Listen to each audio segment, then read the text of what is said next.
In today's video, I am going to teach you how to add or remove website shortcuts in Google Chrome 2025. To begin, open Google Chrome on your computer. Once Chrome is open, go to the page where your shortcuts appear. On the New tab page, look for the option that says Add Shortcut and click it.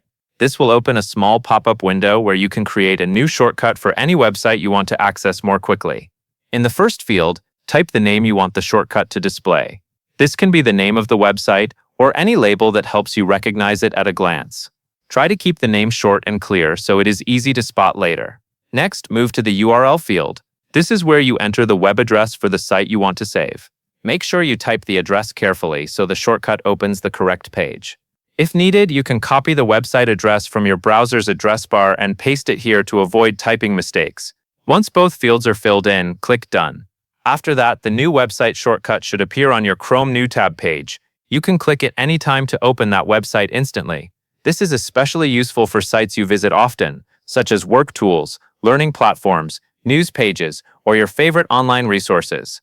If you ever want to remove a shortcut, go back to the Chrome New tab page and locate the shortcut you no longer need. Remove it from the shortcut area so your page stays organized and uncluttered. This can be helpful if a website changes, if you entered the wrong address, or if you simply want to make room for something more useful. That is really all there is to the process. Open Chrome, click Add Shortcut, enter the name and website address, and then click Done. It is quick, easy, and a great way to customize your browsing experience in Google Chrome. That covers everything you need to know.